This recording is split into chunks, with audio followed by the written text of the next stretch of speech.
We're live. We are live. Oh, hello.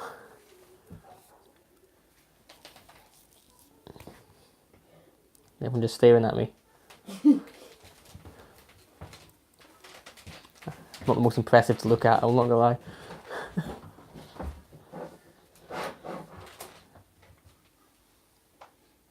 No viewers yet, so.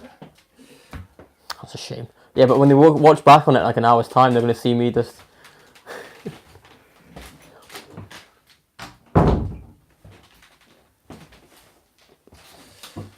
Right, just get sorted.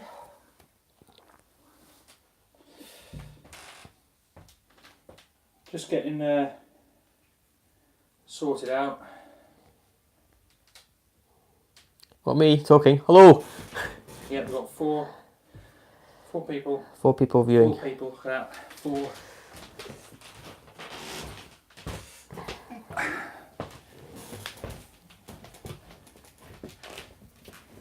Right, so we'll just give it a minute or so, and then if we get logged in, we can see any comments that people might have.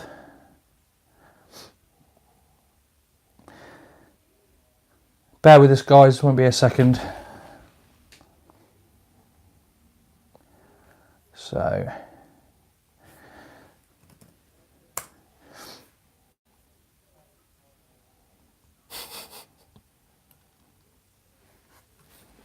there we go. That's going to be a bit weird, isn't it? Seen ourselves. Yeah, it is, yeah. Okay, so we've got a few people watching, so we'll get started. Thanks for joining us tonight. Welcome back to LJFC TV. If you've not tuned in before, we've got weekly content coming up every Tuesday, Saturday, Tuesday, and every Thursday is a live stream. So please subscribe if you haven't subscribed already. Hit the subscribe button so you can keep updated with us. Tonight we're going to start discussing the FA's Respect campaign. Myself and Robbie. For those that don't know, Robbie's a coach at the club as well, so he's got some first-hand experience he'd like to sort of go through with you and explain first-hand, I guess, what Respect means. Yeah, absolutely, yeah. So the first thing is, for those that don't know, the FA's Respect campaign has been going, I think this is the 10th year, isn't it? 10th year. They've rebranded it, renamed it, called We Only Do Positive, which I think is a fantastic message to get across, really. So for us, for me, I think it's important that we do create that positive environment. Do you see that week in, week out? Yeah, well, it's difficult, isn't it? It's difficult. I think all of us, when we watch, either a coach or a parent, watch the kids play, we always wanted them to do better and to improve. Now, hi, Sean. What that means is giving them the correct environment for them to learn. And football, at the end of the day, is about decision making, and the players got to make their own decisions. And for me, part of the Respect campaign is giving them the space to make those decisions. Now, on the sideline, I don't know whether you've experienced it when you've been there, when you have 20, 30 people shouting instructions, it can be quite confusing, especially for the young player. There's a lot of things happening, and especially at a young age when they're still learning how to play football, and they're still learning from their exercises, from their coaching, from their training, the correct decisions to make, or not even the correct decisions, the different scenarios they can get themselves into, and that's not helped by conflicting discussions or conflicting instructions from the sideline. And for me, part of the Respect campaign is just to encourage and make people aware of that decision, because at the end of the day, we can't live our lives through the players. We can't make them make those decisions, because at the end of the day, we've all watched professional football and we're going, oh, I wouldn't have done that, or I wasn't expecting them to do that. And that's the point. It's part of creating a creative environment for them to make their own solutions and make their own decisions. Yeah. I think the Respect campaign and everything around that can be taken in different segments. So you've got, respect towards the referee, you've got respect towards the opposition, respect towards opposition, parents as well, but also respect from the parents, and I think that plays a key role for me personally. I think it plays a key role in how a player can develop and is allowed to develop. So talking about what you just mentioned about, you know, learning from your own mistakes. I saw it a couple of years ago. I think one of our younger teams, played a couple of years ago, and fantastic match. You know, brilliant game. I think when I went over, there was about 5 or 6 minutes to go, and scoreline was something ridiculous, like 5-4 to the opposition, and the opposition goalie was just brilliant. Honestly, just absolutely fantastic. Played so well.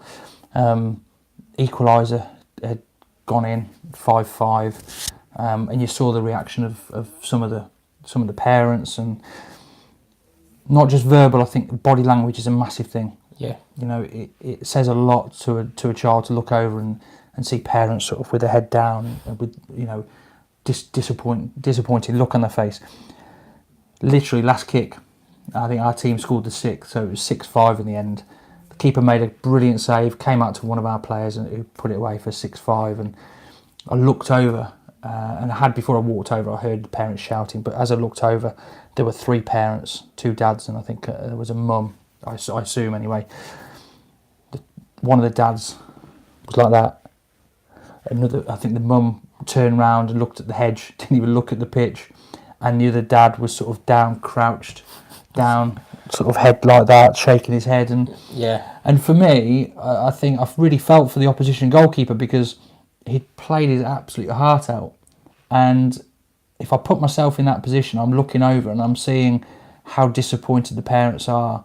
I'm taking almost the blame, and I'm thinking my world's falling apart. And I genuinely believe we lose a lot of footballers at a very young age who could have gone on and had a great career in football, but just because they're not allowed to play football in the right kind of environment, or don't have the opportunity to play in the right kind of environment. Yeah. I think what you said there was important, and I think it's difficult for all of us. We're all emotionally attached to the team, whether that be the coaches or the players, and it for all of us, it's a journey of learning. It's difficult to, when decisions don't go your way, or something happens on the pitch, or you become protective of your kids, not to be involved, or not to become angry at a decision or get angry at opposition players. But we're all there to learn, and we should all know the respect campaign, which is basically we're not going to get it right every single time. We're all going to get emotionally involved, but we've got to see that our mistakes and try to do better next time. And that's the same with coaches, with parents. I mean, okay, we'll respect the opposition players, and we'll clap the opposition players, clap if they made a good effort or they made a good save. We'll praise the opposition coach, or players, sorry. Or coach. Oh, coach, I mean, praise the coach as well. That'd be great. Exactly. But I mean, I've done that as well. I've had just at the weekend there hunched it because of a last minute goal. But that was wrong with me. And I'll admit that right now. That was absolutely wrong with me. Because I part of me wants to blame myself. But it's about positive reinforcement, not negative reinforcement. And as I always say, when you're sitting there at the sideline as a kid, and 3 or 4 people are shouting instructions at you to make different decisions, everyone's got their own interpretation of what you should do and what they would do. The kids got to make that choice themselves. But what we can do is show encouragement. Not tell them where to be, but tell them, oh, go on, Timmy, go on, Adam. No, go do it. Yeah, there's a fine line between being, well, there seems to be a fine line between being a coach and being a parent. And actually, with all due respect to parents, and I think they play a massive part in the support network for the player, not just getting them there every week, but just somebody that the player can talk to about the games, away from the team, away from the coach. I know I did that when I was younger. With my dad, I used to spend a lot of time talking on the way back in the car and things like that. But as a parent, you're absolutely right. It's very difficult if you start pointing and telling them where to be. It does take away that decision-making process, and they need to be allowed to make those mistakes and make those decisions to ultimately improve, really. Yeah. We have the parent side and the coach's side, which I think is great. One of my bugbears is seeing some parents not ours, thankfully, but some parents stood behind the goal, Yes. next to the goal. Yeah. Now, if I'm a goalkeeper, I would find that very distracting. It's bad enough, I think, on the pitch if you're looking across to the parent and you're looking across to the other side of the coach. But if you've got a parent, perhaps your own parent, stood next to you saying, do this, you're looking around, you might take your eye off the game, which I think there was a video that went round on the internet not so long ago where I think the dad pushed him, didn't he? Yeah, they saved the shot, but they went in anyway. Yeah. But yeah, again, going back on the whole body language and things like that, I saw a few years ago one of our teams, a coach who's not with us anymore. He'd left a couple of years ago, but a few years back, their team were in a cup final, and it was 0-0, I think, first half. And I was meant to go and watch the second half of another game, but it was such a great game. Both teams played brilliantly. We went 1-0 down, equalised, and then I was stood near the corner flag, sort of away from the pitch a little bit, and we'd scored literally last kick winner, make it 2-1, and our coach ran half the length of the pitch down to me to hug, and it was a young age group to hug me, in sort of celebration, and I sort of had to say to him, look, brilliant, fantastic, both teams played well, and that's something I think you need to remember, is there are two teams, so it's not just about the Lillington Juniors, it's about the opposition, and if I'm one of the opposition, I'm just letting a last minute, goal, looking over at the opposition coach do that, it would be a little bit demoralising. So there is a duty of care, and I do believe we're responsible for all players on the pitch and not just our own. Yeah, no, absolutely. And I'm just going to. We'll take some questions in a couple of minutes. Yeah, if everyone can compare, that would be good. Just on your example, I was going to give another example. I was just before Christmas, a couple of weeks before Christmas. There was a game where the assistant coach of the opposition was on the coach's side, and he was incessantly running backwards and forward in front of me. Now, I was told this was the assistant coach of the opposition team, but he was only shouting one kid's name and was telling that kid where to be, what to do. I think it might be his son. I think it might have been his son. But what was important was that he had no respect for the opposition coach. He had no respect for my team, who at the time were losing, fair.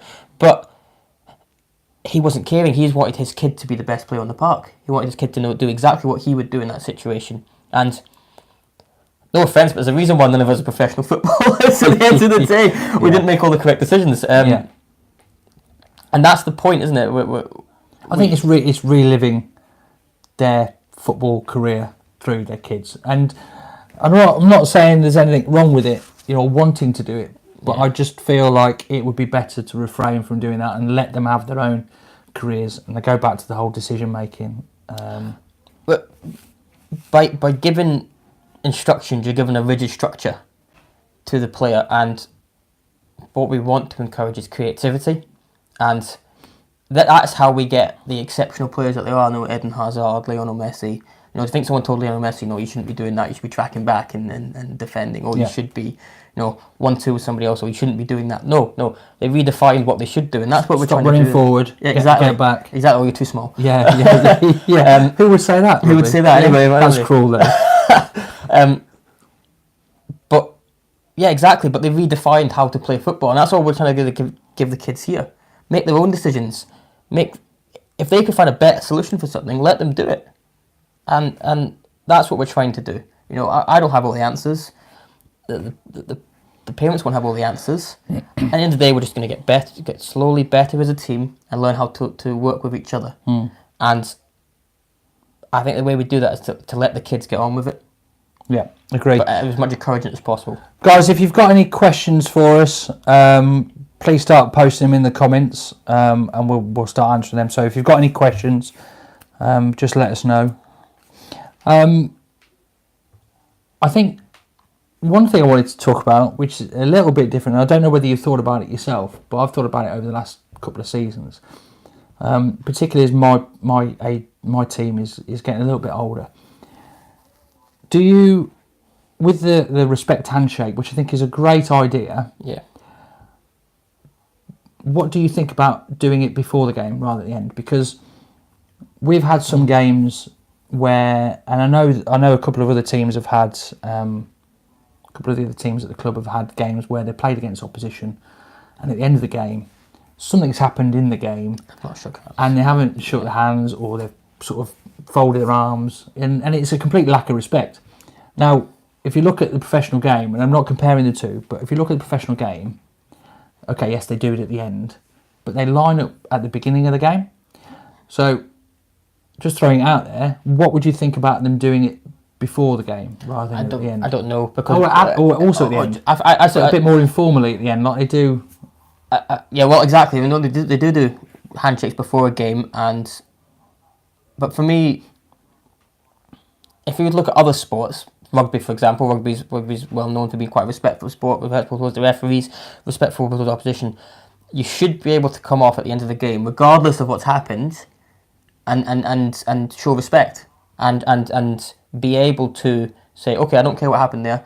You know, we're gonna shake hands. End of the day, this is the game, and that happens in other sports such as rugby. Rugby, they call the refs sir. Yeah. They don't talk back. The decision's final, and they shake hands at the end. And they've been battered for 80 minutes on that pitch. And why can't the same happen in football? And that's what we need to encourage. Not this petulance. Yeah. This guy hit me, or this guy hit that. I know it's not about that. It's about, okay, that happened. We stood up and we shook hands and we went, okay, I respect you as a player. I respect what you did, and I respected what you did back. And that's what it is. And that's encouraging players to get along with each other and to effectively become good teamwork and good teammates with That's exactly what I used to do and still do if I'm required to play.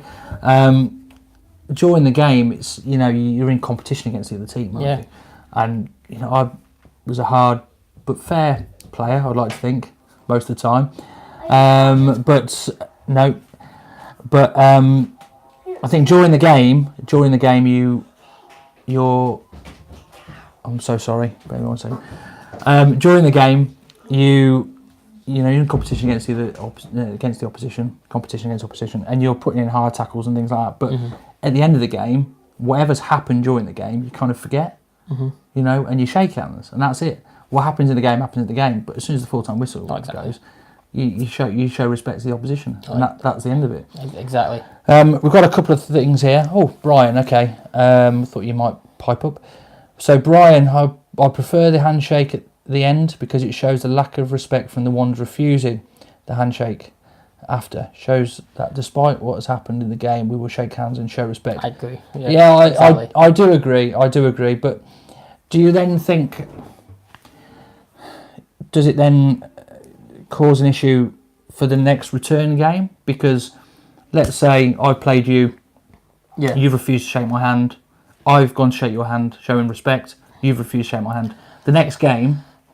There's a bit of bad blood. The next game is a bit of bad blood. I remember that this is the team that refused to shake hands and didn't have any respect. So I don't know. What do you think to that, Brian? It's difficult, isn't it? I think the point Brian's trying to make is, it shows them up. If you go to shake someone's hand and you refuse, that's your own issue. All you can do in that scenario, I would say, is be the bigger man. Doesn't matter to you, even if you lost, if you had bad blood, just just shake hands. Your team played well, and if they're going to be petulant over it, let them be petulant over it. Just make sure you don't carry any animosity going forward with that team, because if they're going to hold a grudge, that's their own choice. Yeah. And it doesn't matter about their own choices, it's about your choices, and as long as you show respect to everybody, everybody love everybody, then it doesn't matter. You can't control everybody. No, I agree, and Brian said, look, he gets the point. It's like Everin, Suarez and Bridge and Terry. Yeah, I think the Bridge and Terry thing is a completely different conversation.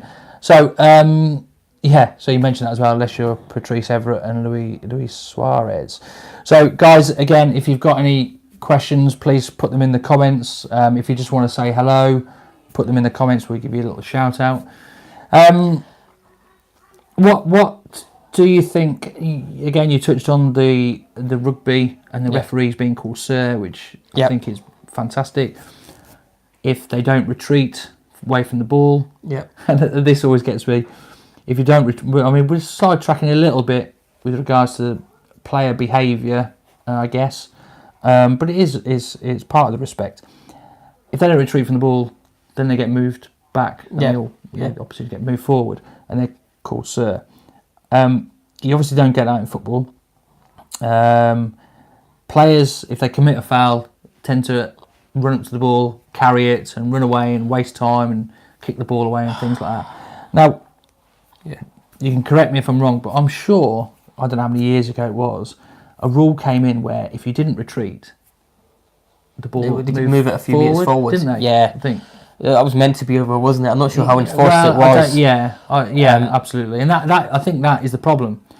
If foul and abusive language or things like that, or the way they talk to the referees, is not stamped down on at the highest level on telly, how can people expect the respect to come from grassroots? It's difficult, isn't it? It's difficult because we're talking one aspect about respecting every person, including the referee. In the same instant, we're saying the referee has to have more control of the game. He's got to stamp down on that respect himself. Personally, everything's about learning. But in rugby, the ref feels like he has control of the game. In football, it doesn't feel so much. It seems to be quite influenced by the players that are there. But all we can do as coaches of these players is to show respect. So I always tell my kids, when you've committed a foul, apologise to the player that you've hurt. It might not be a foul. Every foul you give away, you apologise. Because especially in football, it's a free-flowing sport. You might have caught them by accident. You might have seen something. You might have caught them with a back leg. You don't know. You could have done something to them. It happens all the time. And that can be the same with referees. You might be complaining about a decision, but how many times do we see on the Premier League a decision that at the time you thought was outrageous, and you look back on it and go, oh, yeah, actually, Harry Kane was onside. But all you can do is tell your players, okay, forget the decision, apologise, and get back as quickly as you can. Because this is what happens, and that, if you showed respect in that scenario and you had that routine to run through, you could have prepped yourself for defending it a bit better. You could have got yourself lined up to stop the free kick. But if your own petulance has prevented your team from setting up quickly enough. Yeah. But if you'd went, okay, forget it, get back. Yeah. We're okay. So I that's why I always think respect during the games can actually help your team. Yeah. Is it difficult? And I know your team, and I know the answer is going to be no. But can you see? I'm not suggesting you just look into the future, but can you see where some teams, maybe opposition teams, you look at them and you go, there are certain players there that don't respect their teammates. Oh, absolutely. And look at the teammates and go, ooh, I don't respect you enough to pass the ball to you, or don't trust you enough to pass the ball to you. How does that feel? How would you deal with that as a coach? That's a difficult one. But whenever if that happens to me, or if I see it happening to anybody, I always show an example. And that example was when I was growing up, when I was playing football. You were told you were too small. Too small. I was rubbish. I know. I will admit it. I was awful. That's what Messi was 16. Told. I was awful. Maybe you should have carried on playing. Exactly. I was awful till 16, but something just clicks. Now I was like, okay, if I had been allowed to just play regardless from the age of 10 onwards, I could have been a lot better than I was. But at 16, something just clicked. Until you were 17 and then I was 25 and so, and that's the example I would always give to those players, is that I was rubbish at football and it clicked. And that's what you got to say to other players. It's not, oh, don't pass to him, he's rubbish, or don't. That's not the way we should be playing at all, because every scenario that you get into is an opportunity for you to learn. And how are they going to get better by not receiving the football? Or if you go, oh, we're not going to play him because he's not been given the chance to learn. And I don't care.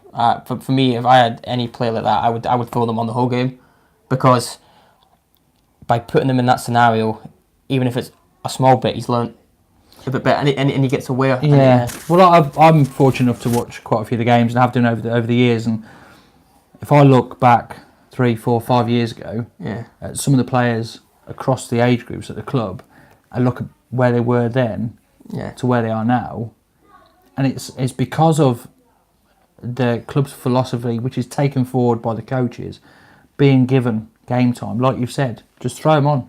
Just get them playing, because if they are playing with stronger players, then they will ultimately get better if they're given that game time. So some of the improvement from the players over the years has just been phenomenal. It's phenomenal.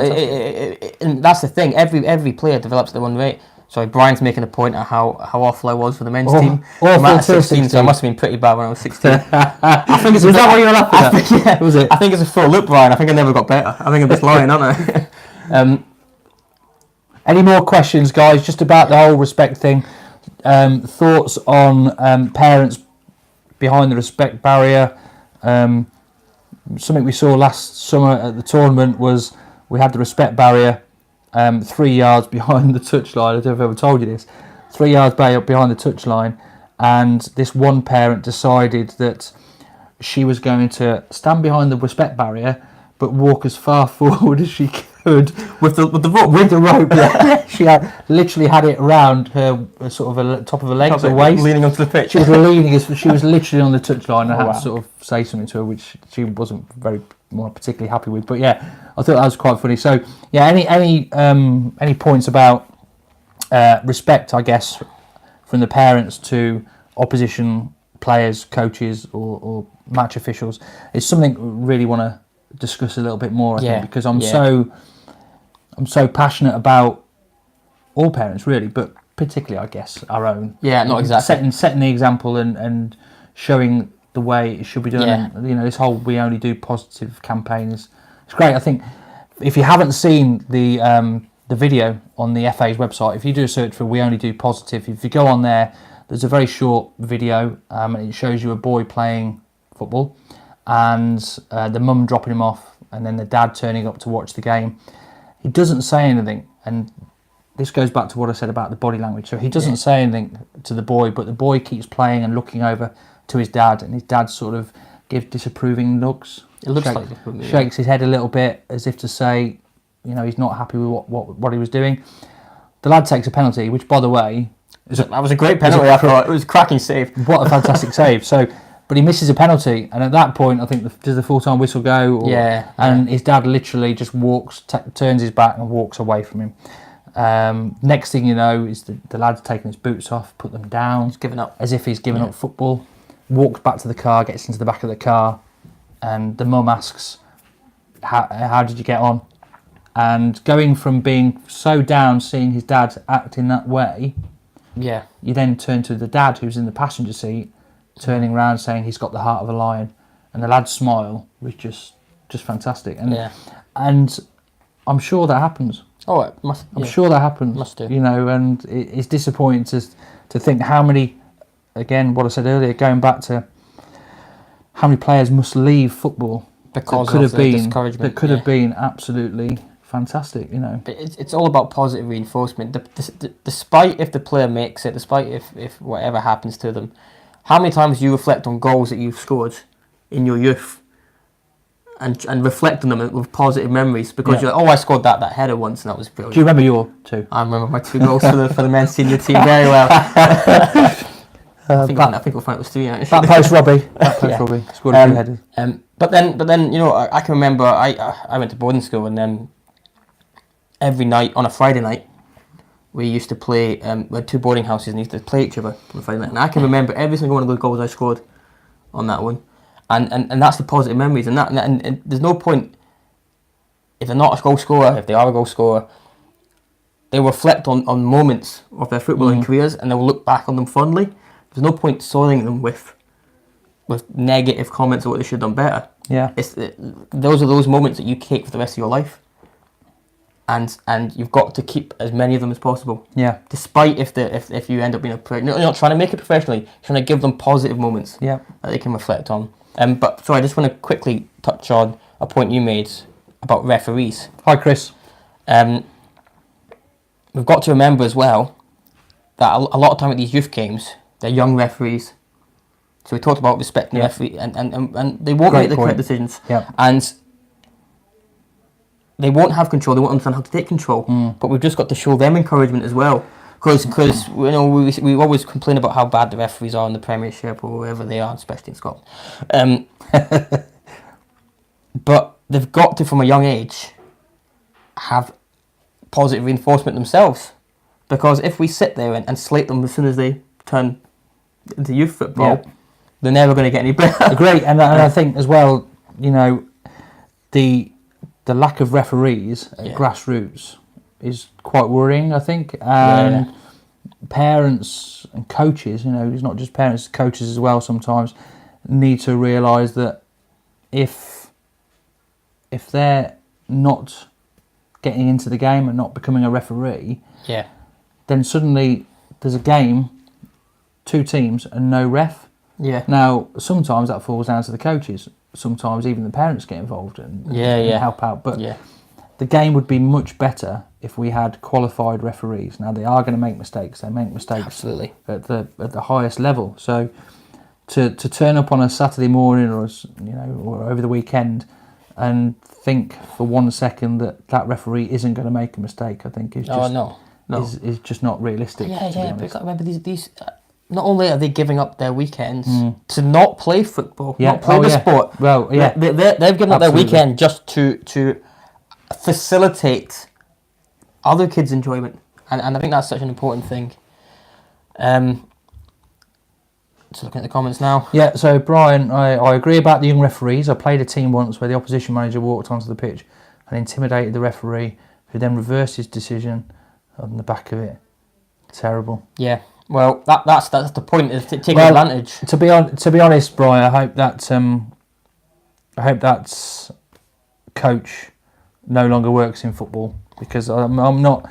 That's not the way to behave. No, not at all, not at all. And that's what I say to my players as well, because you've probably had some players yourself where they've watched enough Premier League, they'll sit and complain at the referee, they'll sit and they'll complain about the aggressive tackles that go in. Yeah. But and that's what I said about the respect thing before. They've got to be encouraged to get on with the decisions regardless. Bad decisions were made against you. Not even bad decisions, just the ones you don't understand the viewpoint of the referee, but you might have missed something yourself. So giving the referees this ability for your own players to get up and walk back without complaining gives them that bit of space that allows them to understand how to take control of games. Well, if Chris, you're still on, so Chris is actually one of my players, he'll tell you that I encourage our players at the end of the game to go and check the referee's hand. That's a good one. I know they're quite young, but it gets them hopefully into a habit, because the referee is obviously part of the game as well, and goes back to being how important. They go, yeah, he does. Good lad, Chris. If anybody else has got any more questions other than Brian, because I'm bored of reading Brian's out, but honestly, Brian, you can ask any more questions if you want. If anybody's got any more questions, please feel free to keep them coming through. It'd just be good to keep the chat going for a little bit longer. I spoke about earlier, and the Hampshire FA in October, so this season, the Hampshire FA did a silent weekend, which I didn't realise until we saw it earlier, but I did know that 4 years ago the Lancashire FA did a silent weekend. And what they did, it was a BBC documentary, so if you want to have a look at it, it's a great little video. If you just put in onto Google BBC silent weekend Lancashire or something along those lines, you'll find it. There's a short video on there, and basically what the Lancashire FA did 4 years ago is they piloted a silent weekend. So they had games where, or they showed a game, didn't they, where the parents acted as they usually would in the first half, where you saw them screaming and shouting and pointing and things like that, and then you had them silent in the second half. And it was really, really interesting to see and hear what the players had to say at the end, and which they preferred. They preferred silent or normal. The vast majority, and they only asked a few, but the majority said they preferred normal, because they could think and they could talk to each other and hear each other talk to each other. Exactly. It was silent. They could almost make decisions. Yeah. So they felt. In fact, one player said he felt they played better as a team silently. Silently. Yeah. One player did make a point and said it would depend on what they were saying. If it was negative, then obviously that wasn't good. But I think on the whole they preferred it being a bit quieter. Now I think that goes from one extreme to the other. I do agree. Parents are there to support their child, support their team. Encouragement is important. Yeah. I just think we need to reel it in a little bit with regards to self-control. Yeah. Stand there, run there, do this, jump for a header, touch your toes, whatever it might be. For that game, during that game, by all means have their input before the game. There's nothing you can do to stop that as a coach in the car. Yeah.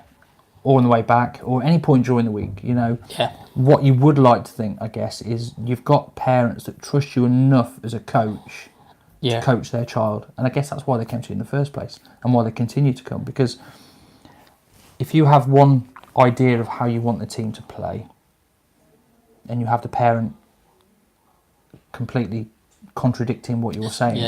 On that video, actually, there was a coach saying that if you're a defender with the ball at your feet and you want to run with the ball and suddenly somebody shouts for you to hoof it or kick it as far as you can, is that going to help with their development? And in fact, is that going to help with their enjoyment? Because, and it frustrates me sometimes, it really frustrates me. If a player kicks it as far as they can, out for a throw-in or out for a goal kick at the other end, and a parent goes, "Oh, well played," I'm thinking, well, it's not that good. I would much prefer my players to stay on the ball as long as possible or to make the right pass, make the right decision, and then just kick it as far as they can. Because, and we were talking about this earlier, it's really important that players have the ball at their feet as much as possible. Yeah. Now, I'm not suggesting you hog the ball all the time, but the only way they're going to become better footballers and actually enjoy football more is by having the ball at their feet. I agree. Go on, Bri, you can ask another question if you want. I said to you before the show, there's a stat that I always hear, and it's that if you shout encouragement to a player, they try 10% harder. Now, I'm not saying that's true or not, but what I would say is that's not shouting an instruction, that's shouting encouragement. And encouragement almost picks you up because it almost makes you think that you are doing the correct thing. You might try that run a bit harder. You might. And I think that the example I gave you before the show as well is big football clubs where there's big crowds in the stadium, and talk about home advantage. But there's also the flip side of that, and you probably know yourself as a Newcastle fan. If the game goes on and they get edgy, you start hearing fans in different parts of the stadium shout up and get every week abuse, abuse, and that tension falls onto the pitch, and the players get edgy. And they start thinking about their own decisions, and they either play it a bit safer, or they don't take as many risks, which means you're less likely to win that football match. But what the flip side of that is, if you just shout encouragement and not instructions, it can give a team a big lift. Yeah. They go, oh, well, there's encouragement, I'm doing the right things. And that's the two parts of the respect campaign for me. There's encouragement, not decisions, encouragement. Shouting, come on, do that, not come on, no, yes, that's well done. Like I said, that's good stuff because that's positive reinforcement. Just go, oh no, do this, do that, should have done this time. That's negative reinforcement. And the difference between them could actually affect the game. And it does affect the game because the players get edgy about making the wrong choice. But again, going back, I'm very fortunate to go around and watch games. The percentage of negative reinforcement compared to positive is incredible, because the amount of parents and even coaches I hear, none of ours by the way, I must say at this point, from opposition, oh, you should have done this, you should have done that, do that better next time, what was that, or things like that, all those type of comments. There's a very high percentage of those comments compared to good tackle, good pass, well done, and I'd love to hear more of those comments. And I'm sure the players would as well. Just quickly, Chris, if you're still there, just put a little comment on the screen for us. What's Brian said now? Brian, which is better? Tell the parents not to shout tactical comments like dribble it or hoof it, or telling all the parents in advance what you've asked their child to do? I don't know if you should tell them what you've asked them to do in advance. Just hold that thought for a second. Chris, so a question to you as a player. Do you prefer parents that are very loud or parents who are a bit quieter? Does it distract you at all sometimes, the parents on the side? I'm not suggesting your own parents, just parents in general, because I think you mentioned it earlier as well, opposition parents can sometimes distract from your own players. Yeah. So do you get distracted sometimes by opposition players or coaches? or are you quite happy for it to be, loud on the touchlines? So yeah, sorry. Coming back to Brian's point, you don't think? Well, because if you're telling the parents what your tactics are beforehand, you give them a chance to question your tactics or question your authority. This is the first time we're going to disagree. But that's fine. I see where you come from. And I understand that you're trying to give a philosophy to the players, but it also gives you almost a whip for you to them to strike you one back, I suppose. And to me, yes, you can tell the parents a philosophy for the year, but I wouldn't necessarily tell them before the game what the tactics were that day, or what. I don't think so. What was your comments on that? Chris's. You come back to Chris's comment in a minute. So yeah, I mean, if it's a game by game, I understand what you're saying. If it's a yearly thing, I think it's really important that you speak personally. I think it's really important you can speak to the parents. To be honest, I haven't had any issues with my parents. But I think going forward, it's something to do. We had parents' evening a few years ago, which worked really well, which I'm hoping we'll do again at some point, just so we can sit down with the parents and the player and discuss things. But I do think if you ever get to a point where there's any issues or you have parents talking tactics and things like that, I do think it's important at the beginning of the season, once the player signs, before the player signs, explain the expectations of the parent, but also talk about your playing style and what you would want to see from the team and how you want the players to play. I agree. And in particular their own child, because I think that not only sets all expectations all round, but also the parent can't really ever turn around and say, this is a shock. Why are we playing this way? Or why is my player playing that position and doing this and this and this when I want them to hoof it 60 yards? I absolutely agree.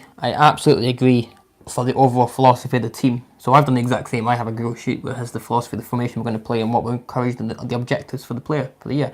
That doesn't come down to individual decisions on a match day. That doesn't come down to saying you should have hoofed it there, you should have passed it there, because every scenario is different. And it would be folly to say we're going to play out from the back every single week when you're in a position where you're being pressed high up the pitch. If your right back sitting there with two players pressing them, you're going to say pass it out. Because that's a decision he has to learn to make. And that decision could be to hoof it, it could be to pass it. He's got to make that his fault himself. And having a philosophy and aiming for it is a perfectly good objective, but shouting individual decisions, because you're trying to achieve an overall objective, not an individual decision objective, if you know what I mean by that. Yeah. You're giving them instructions for an individual scenario, or having an overall philosophy gives them that structure which you should be aiming for. Not, you should have done that there, but how does that contradict what I'm saying there? Because it might contradict it. You don't play the same way the whole time. It's not always possible. But that you've given the tools to the player. Unless you're Pep. Well, I can pass it over exactly. at 9-0. So Chris, you say here it does sometimes distract you, but you just deal with it. Do you think it's right that you have to deal with those distractions at your age in playing a game? Because ultimately that's what it is. It's just a game. It's just a game. It is just a game. They're playing for fun. So would you prefer to play with the parents a bit quieter so you can focus more, or are you happy to deal with it? Hi Tony. Hi Ryan, what about opposition coaches' assistants encroaching onto the pitch along the touchline and barking orders? I love this point. Surely it's intimidating not to just our own players, but also their own. Yeah. Quite often, if I watch games and I see that, I do wonder whether they're actually playing.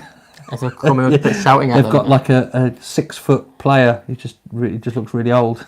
just playing at right back. Yeah. I'll let you have your answer. Let me have my words. Yeah. Have you come across that actually, where you've got coaches actually stood on the pitch? I'm not suggesting like in the middle of the pitch, but even a yard or two on the pitch. Yes. And it is intimidating. For you? Everything's intimidating for me.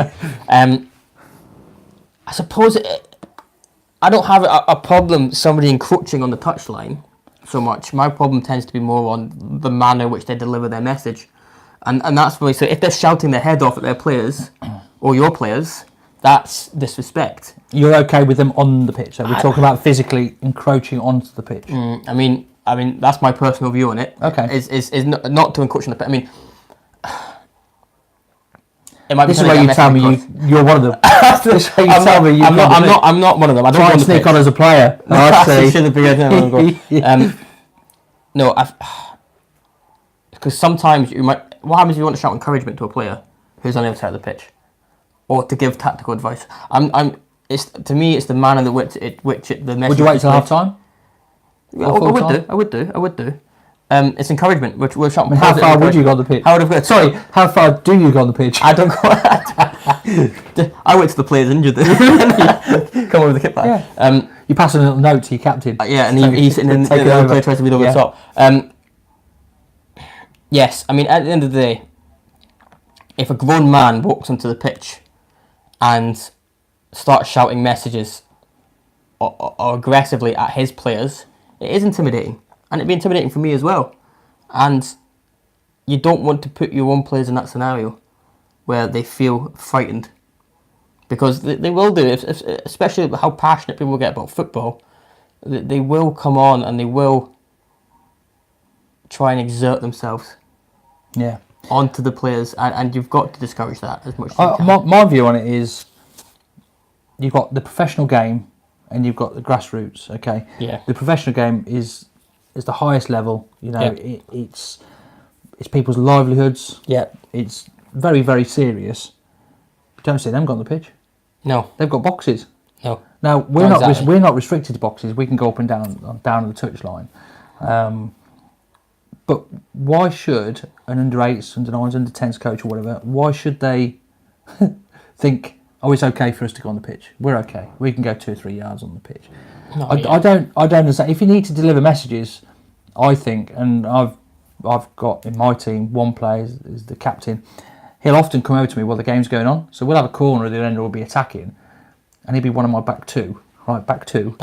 And he'll come over to me on the touchline. He'll ask me, what's happening? Yeah, well, that's what happens in real life, isn't it? Yeah. What do you think we can do better? And that's how we get messages. Got wait till half time or full time, because at the end of the day, the results, particularly the younger age groups, are irrelevant. Are absolutely irrelevant. Absolutely, I agree. And encouragement, little thumbs up.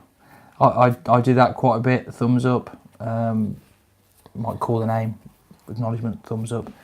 But yeah, I'm not sure. But one thing I'll always say.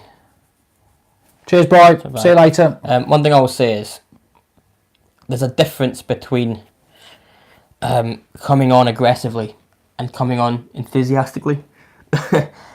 Look at Guardiola on the sideline, and you can see he's a positive guy. He's positive to his players. He's encouraging his players all the time. He's positive reinforcing. He's very animated on the touchline, not on a negative way, but in a positive way. He's doing hand movements all the time. And that to me is the difference. He doesn't come across as aggressive. He's not intimidating the opposition players. Which might sound a bit strange, but I miss Conte because I think it's just his antics. Oh yeah, because it's Italian, isn't it? His antics on the touchline. But exactly, but then that energy, that energy can go into the players themselves as well. So yes, I agree. But that's the highest level. You wouldn't necessarily start doing those hand gestures for under 8s. No, because they'll be going, what? No.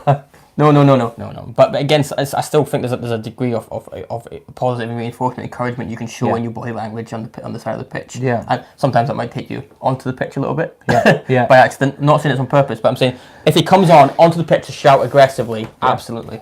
Yeah. Okay, Tony. Hopefully that's answered that for you. We've got probably another 5 minutes, last 5 minutes. So if you've got any final questions, please get them in. So just going back to Chris, who's, as I said earlier, one of the players, he doesn't feel, and you're saying that he sometimes gets distracted by parents on the side being a bit loud, but he just deals with it. And the question I asked him was, does he feel like he should? Yeah. And he said no, because we're only children, and yes, he would like the parents to be quieter. So there you go. And that's directly from a player. So yeah. So yeah, any more questions, guys? Last few minutes. I think in general, I know we're a grassroots club, but if you look at the youth players of professional clubs, there's not many fans at those games. Not even many of the parents at those games. So there's got to be something that we can take out of that as well.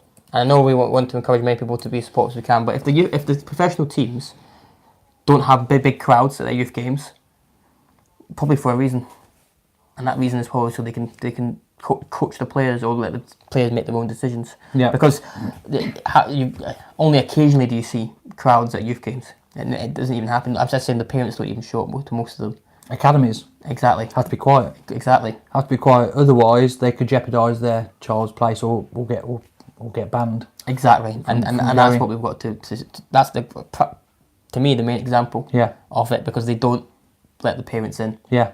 I'm not saying we Ban shouldn't let parents. parents in. I'm not saying ban parents. I'm saying Yes, you are. I'm saying there's a reason when they do that, and the decisions that they can be coached and they can make decisions. Yeah. Will Newcastle get relegated? No. Next question. Sorry, I meant yes. No. Good question, Tony. Quite possibly. Yeah. I'm just hoping there's 3 teams that are worse than us. Another year this season. They could win the championship though. Well, it'd be nice to drop down. Every now and again, it's nice to drop down to win that one. Encouragement to come straight back up. It's only silver we're going to see. Yeah, shame Villa couldn't do it. What would it be next season? Third season, the championship, would it? Yeah. They're going to struggle. Would you have gone to the under 21 game against Sunderland? I couldn't get. Well, we wouldn't be able to get a ticket. It was sold out. 2,800, I think, win. Which was it looked quite funny from what I saw. So last chance to get your questions to us. We'll be coming off in about 2 or 3 minutes. Chris, if you've got a question for us, or you'd like to say anything as a player about, respect towards opposition, handshakes. Have you come across any teams that don't shake your hand for any reason? Then let us know. I've got one example, not of anything about in the professional game of what there's a situation going on in Scottish football right now. Who cares? Next.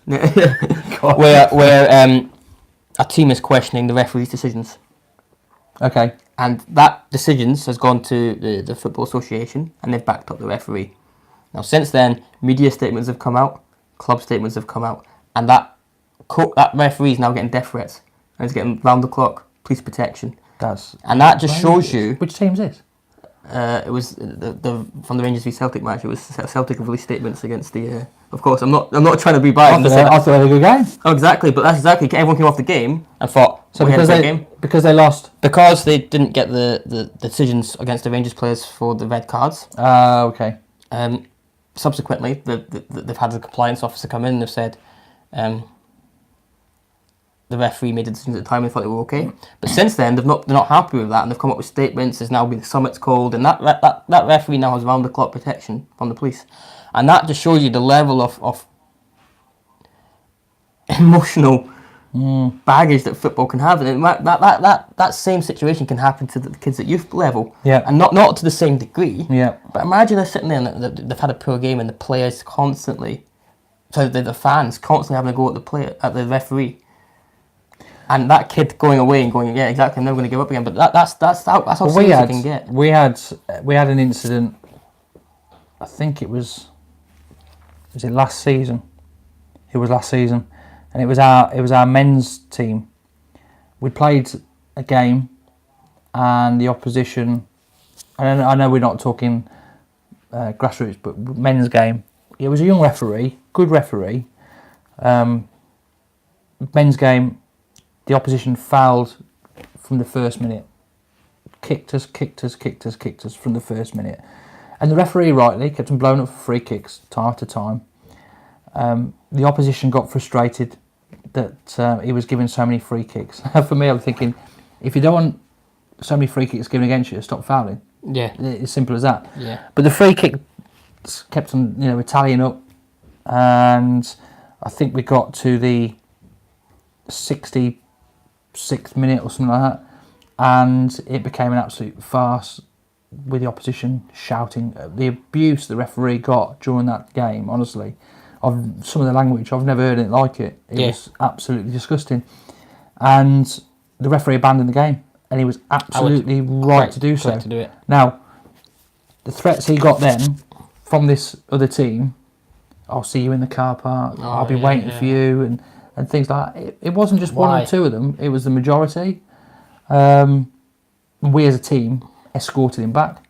I mean, Of course you would. That's a Sunday morning. It's absolutely... It's unreal. I The couldn't believe emotions that it drives in people it's unreal. Yeah. So we've got a question here. Oh, sorry, Chris. So no, not really. They all shake my hand. Okay, that's good to know. That kind of contradicts what I suggested earlier, but that's fine. Cubbington Club. Hello, Cubbington Club. If that's you, Paul. Hello.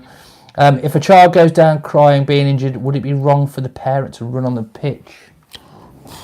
That's difficult because it's difficult at that moment to gauge. Quick question for you, Paul. Do you mean when the game has been stopped because of the injury, or the child is on the floor crying and the game's still going on and then the parent runs on? No, because I think that's two different things. So, has the game stopped, the parent runs on, or are you saying if a child goes down crying, the game's carried on, and then you're running onto the pitch? Is it disrespect? I suppose it's a bit of It depends which way you look at it. Yeah, but it's a bit like the boy who cried wolf. If we did it for every single situation that occurs, then we can. Now, I've got two examples of this. Now, the first one is what I'd always say is, player goes uninjured, referee stops the game. I do what I tell my players is to back away from the player. No, because what everyone congregates towards their teammate. Everyone walk away, go do something else. Me as a coach, I have the medical kit in my bag, and it's for me to make a first assessment of what's happened. If I think it's serious and it's a young player, I will immediately bring the parent over, and that's the correct thing to do. Okay. I think that's the correct thing to do. But at the same time, I've had one of my players, Dan, goalkeeper, got hit in the face with a ball, instantly nose blood everywhere. Now, one of the parents was a nurse, and she knew much better than I did how to deal with that situation, and she ran on and dealt with the blood, but the game did stop. Actually, no, it didn't stop. It didn't stop. He got hit in the face because it was a save, came back out, he was on his back on the goal line, Okay. and the player took a shot and hit his back and got saved. And then it got stopped. Oh, okay. But she ran on and sorted it out, so I think it really depends on the scenario. For most things that happen on the pitch, I would say wait for the coach to signal you over. Would you disagree with that? Unless you can tell it's a leg break from about. No,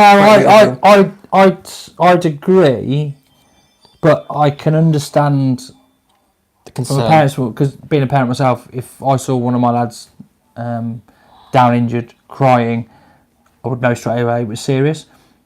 I don't know whether I would run onto the pitch though, or whether I'd wait for the game to be stopped. Even today, if I was watching and something happened, I think. Again, what you're saying earlier, football is very emotional, and obviously, if your own child's playing and something happens to them, you're very protective. So, there's no real yes or no answer to that one. I think I can see it. I can see it from both sides. I think what Robbie's saying is, yes, as the coach, if he's called on by the referee, goes over, makes the first assessment, and then if it's serious, I mean, I've had it before where I've had players down injured in tears. They've come off to the side with me, and I've sort of waved over the parent and let them know that they're in some discomfort, really. Yeah. I think it's difficult to judge the seriousness of the injury from afar. If we and again, let's say the boy cried wolf. If we jumped on for every single instant or every single time a player went down the pitch, there'd be parents all over the pitch all the time. But you know your team. I know my team in terms of the players. I think in all teams you've got, or most teams anyway, you've got players that may go down a bit easier than others, and some that if they do stay down, you know that they're hurt. They're you know. And of course, but I'm sort of conflicted in this one a little bit because how many times you've seen in games you've watched where a player's broken a leg? The medical team aren't on the pitch straight away to wait for the game to be stopped, even if it's a serious injury. I mean, there's a brilliant YouTube video, and I'd encourage everyone to watch it, of a youth player in Holland who had a defibrillator fitted into his heart. He had a heart condition. Wow. And he died on the pitch, and the defibrillator brought him back to life. Wow. And you can see him get shocked by the defibrillator inside his body and come back live. Nobody ran on the pitch to help him. Wow. Because the game hadn't stopped yet. And he survived, and in the end he had to retire from football because it was too much for his heart. But what I'd always say is, if you can see a leg break for 20 metres, absolutely. You know, at this point, there's no point anybody getting hurt from for what is a game. But I would. It's a situation by situation. I played on a broken leg for 25 minutes when I was younger. Did you run it off? That's a different story. No, I did not. Right, final thing. Just conscious that we are running out of time. Yes, Chris, I do remember when you went down and got hit in the face. Great save, though, by the way. That was a great save. Yeah, so surely... Tony, just very, very quickly, because we are running out of time. Surely boys and girls teams are different. In what way do you mean? It means as in... running onto the pitch because you're concerned for their well-being because they're young and yeah, but what makes the boys and girls teams different is what I mean. I think different from what the example we said about the player on the pitch, the defibrillator. I think he's just talking about how. Oh, I see. Yeah, it's a bit of it's a hobby. It's not. Yeah, of course. But at the same time, again, how do we assess how serious the injury is and what and what needs the player need to get onto the pitch? So the parent to get onto the pitch, because if we did it all the time for every single scenario, it would happen. It would happen every week. Yeah, of course. And it would become a bit of a hard to manage. Yeah. So you've almost got to be set guidelines because players go down all the time, rightly or wrongly, and if we start encouraging everyone to come on the pitch because they think it's serious. How many times have you seen an injury you thought, oh, that's going to be quite bad, and you've gone over and it's been okay? Yeah. Or it's been, not that serious and it's ended up in... More times than the other way around. That's why when we go on these FA courses, we do have to go through training of how to deal with these situations and how to deal with the emergency first aid. Yeah. So, and we carry the first aid kits. Yes, it's correct for the parent to be there, but an initial assessment has to be made of the player at that moment in time. Yeah, of course. Yeah. And it's the right process, getting the coach on. So, Paul, hopefully did that answer your question? Hopefully it did. Guys, we have run out of time, I'm afraid. Thank you so much for joining us. We'd anticipated this probably taking half an hour, not an hour. So starving now. Yeah, I'm really hungry. But yeah, thank you very much for joining us. If you haven't subscribed to the channel yet, please do so. We'll be bringing you more interviews with coaches and players, match highlights, just general football chat. We've got coming up at the weekend. So we've got on Saturday there's a video coming out about the history of the club and how it all started, and then on Tuesday we've got a video about coaching tips. So if you like all grassroots or you like football in general, please hit that subscribe button and stay tuned. We'll have another live video next Thursday. Thank you very much.